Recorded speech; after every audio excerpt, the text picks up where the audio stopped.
Metallica name sort of has rung loud and clear throughout the world, especially over this past year. Kind of been considered a sort of a rock and roll sensation of sorts. Kind of a word that might make you feel uncomfortable. But now that the year is coming to an end, do you guys really feel like you've accomplished something major? Has it been a breakthrough year?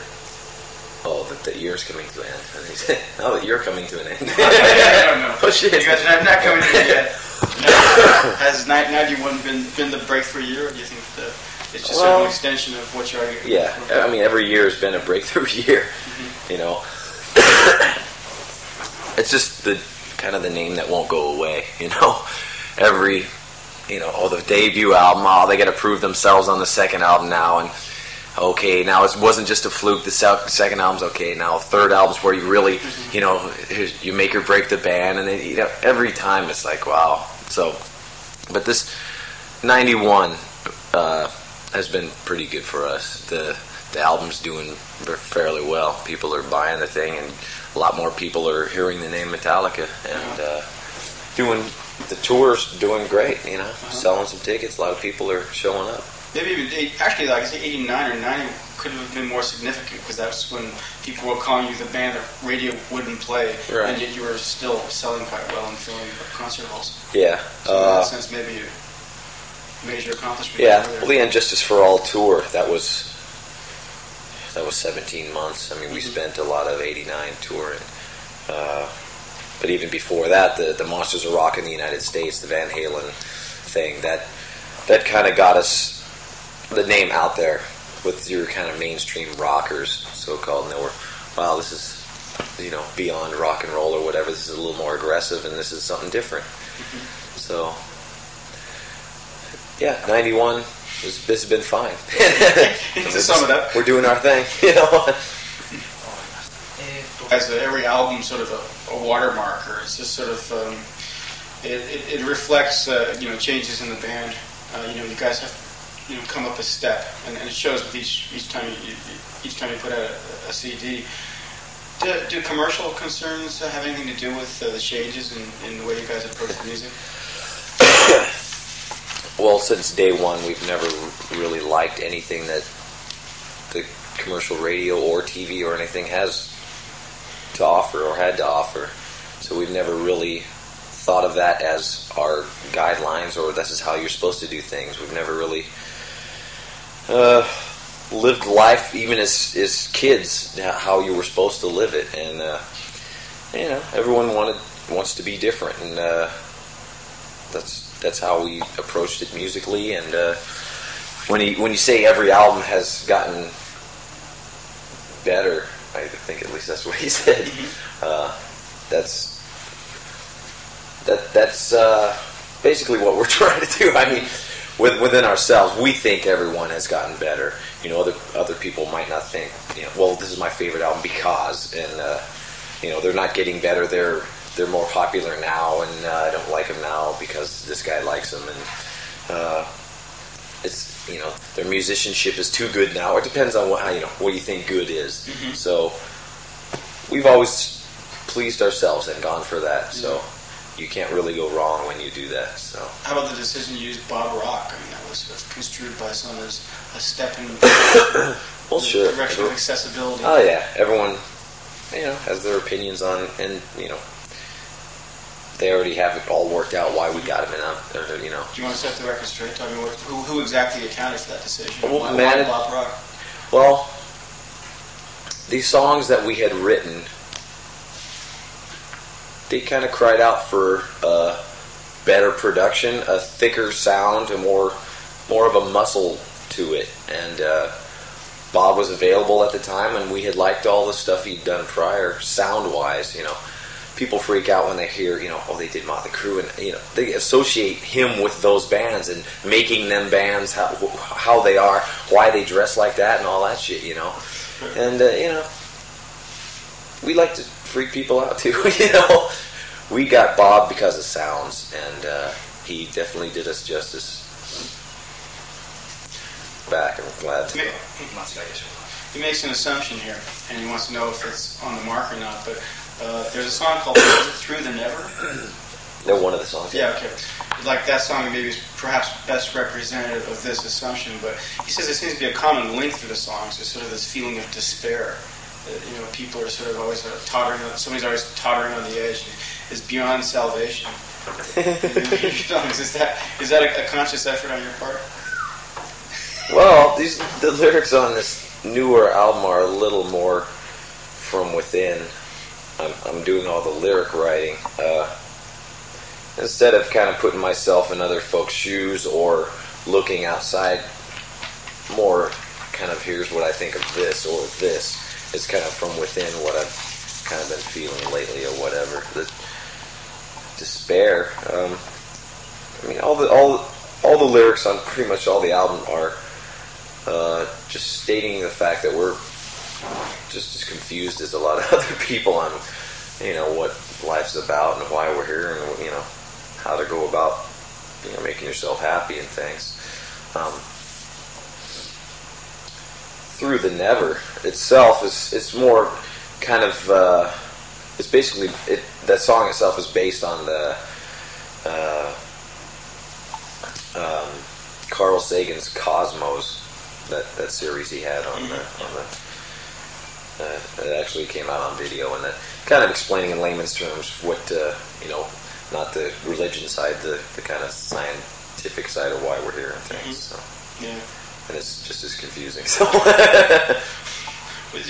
did you have in mind, though? I mean, you said it's based on that, but what element in that series did you tap into right through the Never? Well, I could kind of. The thing was, it was a couple of weeks long, put into a few videotapes, and I tried to even pack it down a little more. Reader's Digest condensed version. Well, trying to. Just trying to,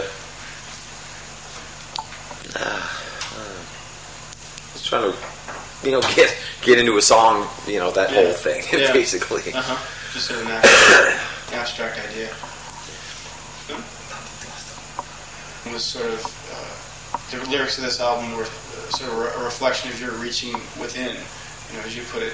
But, even when you go back to the last album, Injustice for All, where it was a little more political, still you kind of talked about people, being beyond salvation, and being, in a state of despair. There seems to be that sort of a common thread throughout this stuff. Well, kind of the underdog thing. We've always considered ourselves one. And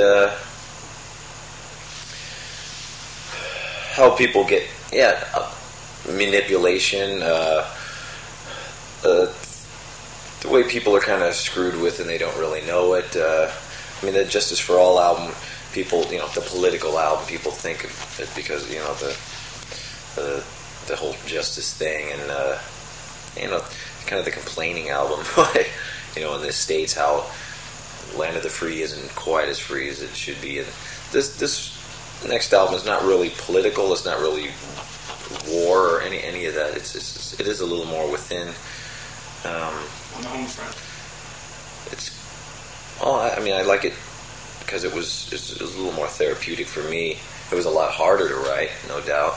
And there were 12 songs on this one. I had to pick out 12 fairly different subjects and make them equally as strong. And, I wasn't just sitting down watching CNN, write a song, easy shit like that. It was a little more difficult, but in the end, it definitely feels a lot better when you put all that work into it. It works pretty good. You sing about the underdog because you guys have always been the underdogs. So. Yeah, and we always like that kind of people trying to push you down and you get back up. That kind of, we haven't been the kind of band where everyone likes us, or we kind of like that. And it is a little strange now that it is getting a little, the mainstream's coming to us going, oh shit. Big man on campus, all this. It's a little strange to us, but we can make people hate us pretty easy. Your guys' music has changed, he notes, whereas it used to be, the emphasis used to be more on speed, now there's more body, more depth. And does that represent sort of more emotional depth to the music as well? Like you talk about the underdog, but now maybe you're talking about the underdog in more complex terms, as a more complex character. And so the complexity of the music is reflected in sort of its its depth as opposed to just its speed? Well, the speed thing.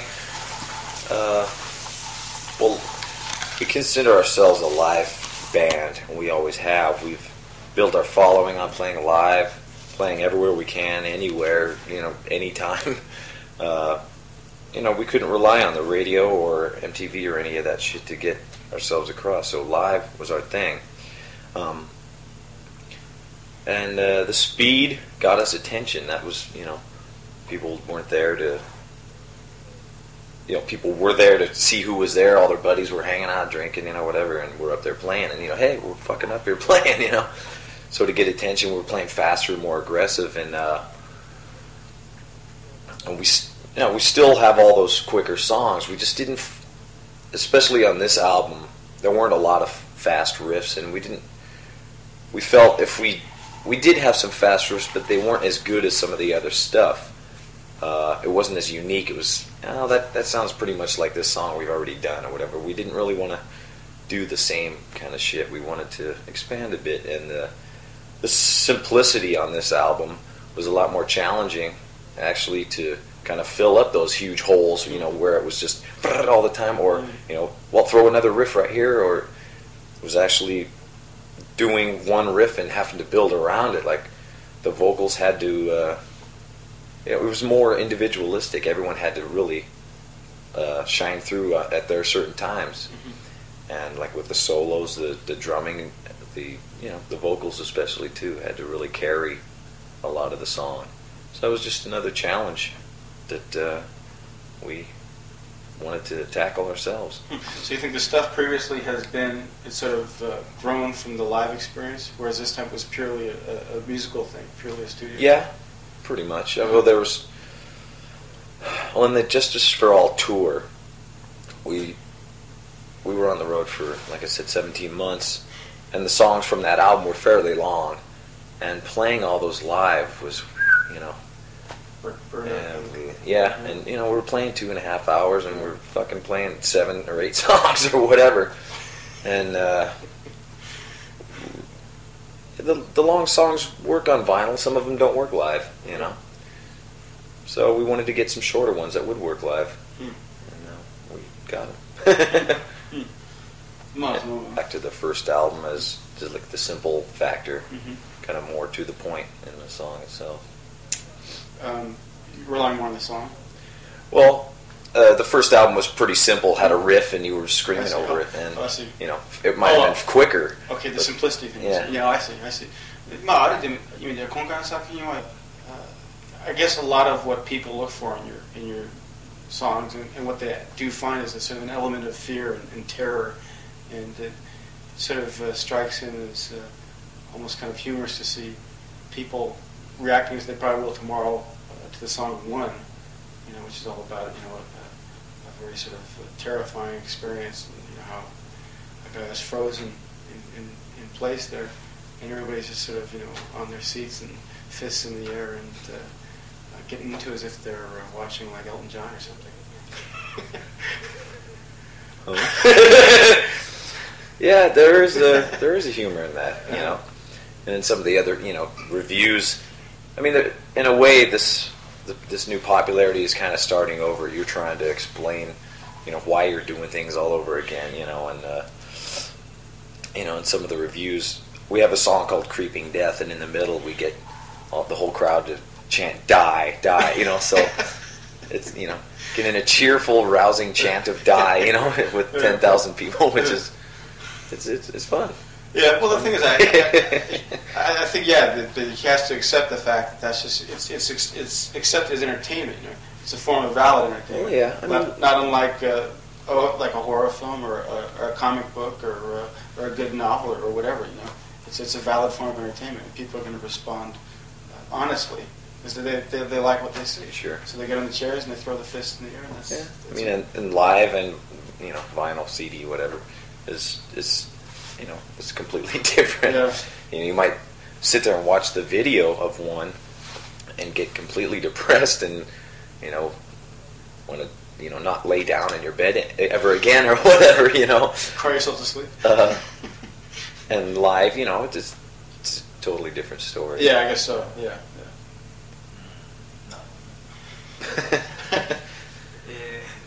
I guess it's up to the discretion of the listener, the fan, what he wants to get from your music. I mean, I suppose you plant little messages or whatever it is in there, and the guy who's looking for the little discrete messages can get those and enjoy those sort of silently. And then again, there's a sort of just the music that can be enjoyed on its own merits for the guy who does want to sort of throw the headbang or whatever.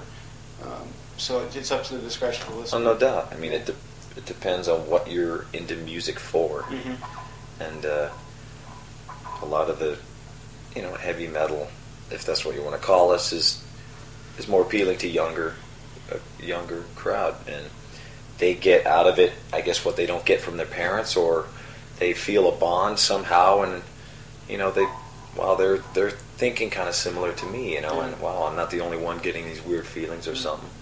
And it does scare some parents that kids cling on to a band so closely, and and the PMRC, the whoever, the parents maybe feel a little intimidated, so they find what they want in it. Oh, this is no good. I hear this, and so certain people get what they want, and it's like anything. You get out what you look for. Yeah. You ever feel you're getting misunderstood? That people are sort of deriving the wrong things from your music? From the music? Yeah, or from interviews? Just from the band and the music or the image or whatever. It just bothers me when some people just shun you off or put you in, they pigeonhole you. Here's, Metallica is heavy metal or speed metal or thrash metal, and all of a sudden they see other bands in their mind, Slayer, and the Devil, and all this other crap. Some of the ignorance kind of bothers some of the other members more than others. You just got to give us a fair chance. That's basically it. And through some interviews, people, there was a point where I wasn't doing interviews because people were interpreting it wrong, and I just found that instead of, in the States especially, if you don't do an interview, they'll just take some interview from 5 years ago and try and hep it up to the 90s or whatever, or they'll just make the shit up. So I mean, you do as best you can. You can't let it ruin your life or lose sleep over it. Next. Got about a minute to go here. So,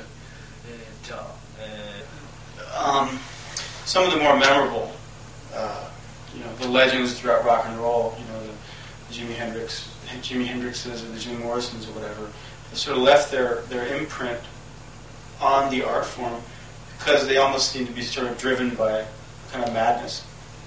And you guys seem to sort of unleash a rare sort of power. Do you think that element exists, and sort of an antisocial an element of just something that separates you from the common man, or is there something that drives the music that a kind of power we can't find elsewhere? Well, I think we've kind of grown up in a little more of an aggressive kind of generation, a little more physical.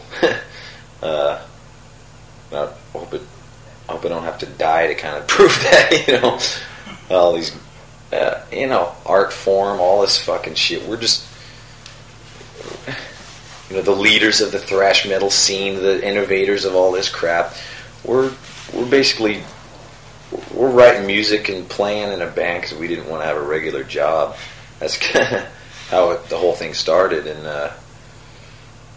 basically, we do live Metallica. I mean, it's our life. We can't really just now there's the break. We're gonna go do whatever, and it's Metallica is we've grown up with Metallica. We've basically grown up together, and we pretty much feel the same things. I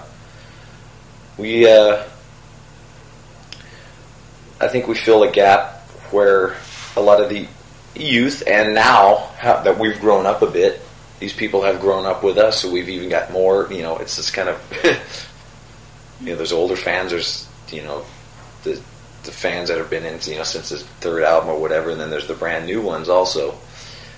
Just an aggressive release. I'm done working and I hate my boss or whatever. I really hate this. So put on the music and I'll get back at him. I'm screaming this song to him, or I'll go to the gig and just let go. Yeah, I guess also the sort of the band's taken on of its own. Metallica has become sort of bigger than all of us. People come to expect a certain something from it, and now you guys, I guess, whether or not you want to admit it, have to kind of live up to that. Well, we're a role model. That's a scary word. But almost like an anti-role model. Yeah.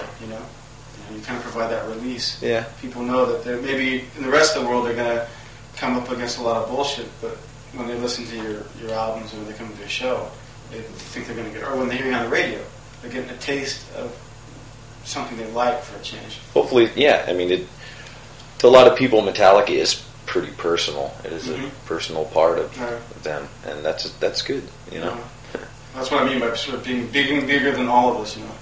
It's sort of taking on a life of its own now. Maybe it's become a real job. No, I'm having fun, man. When it's no fun, it becomes a job. Good enough. Yine show.